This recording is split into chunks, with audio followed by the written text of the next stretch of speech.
بسم الله الرحمن الرحيم. راح اعطيكم اليوم فيديو مهم كتير عن دودة الساء. هلا بأرجيكم اياها ان شاء الله تعالى. مثل ما انكم شايفين كل الشجر اخضر، شجر الجوز اخضر وما احلاه. هاي يبست، حاولنا فيها كل المحاولات. الشجرة ما بتبس، حل من الحلين، بده يكون فيه يا نمل يا دودة الساء، يا اثنين سوا. مثل ما انكم شايفين بس هاي الشجرة يبست، وبالاحتمال يكون فيها دودة الساء او نمل. رح نحفر نحن وياكم ونشوف شو في جنبها.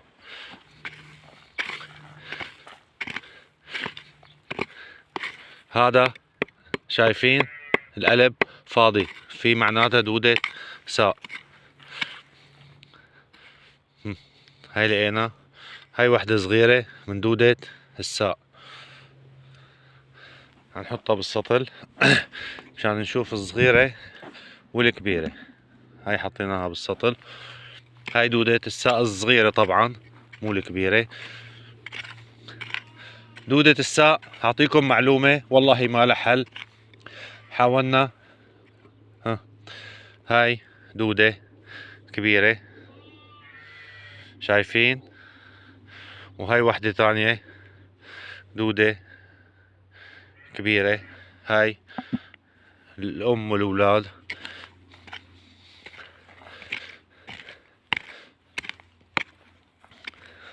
واحتمال تلاقي كمان النمل اللي بياكل الساء. اي نعم، هاي النمل شايفين هذا النمل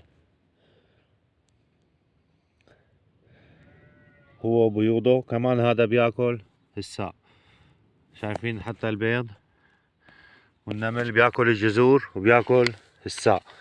هذا السبب انه يبست الشجرة. شوفوا شايفين كلها بقلبها. هلا هاي ما لك حل الا حل واحد، اللي هو تقلع الشجرة. شايفين حتى هون، شايفين النمل مع بيوضه. هذا النمل بياكل، بفوت لقلب الشجرة. حتى هون مرقت دودة صغيرة ضوعناها. هاي دودة الأرض.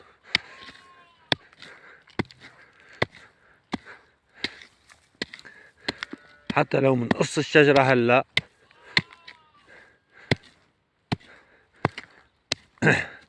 شايفين هذا علاج الأصفر حطيناه، حفرنا وحطينا سم على الحل. شايفينه هذا الأصفر، حطينا سم على الحل، والله ما استفدنا شي. شايفين النمل،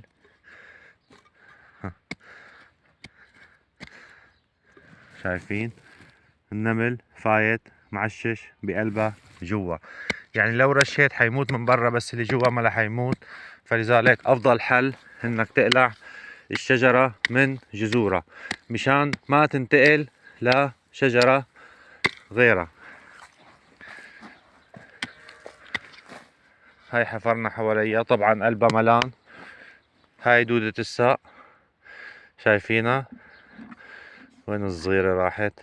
ليكا هربت لهون.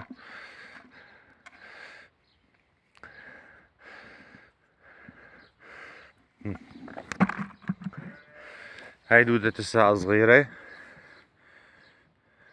وهاي عفوا دودة الجذور او دودة الساء، وهاي الدودة الكبيرة. شوفوا شلون إلها مثل المقص.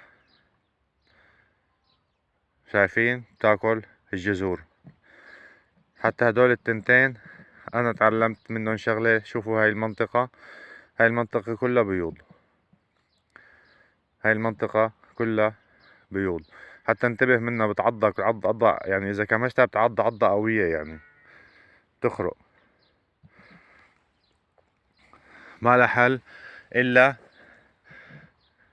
حل واحد جذري، تقلع الشجرة.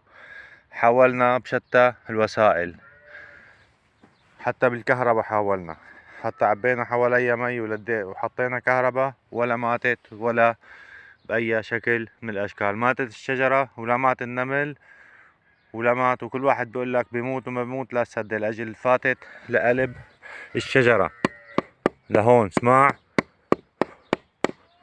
صوتها من جوا فاضي، منتهية يعني الشجرة مثل ما لك شايف يابسة. انتهت. بتمنى الكل يتعلم، الكل يشاهد الفيديو ويعطينا رأيه. والسلام عليكم ورحمة الله وبركاته.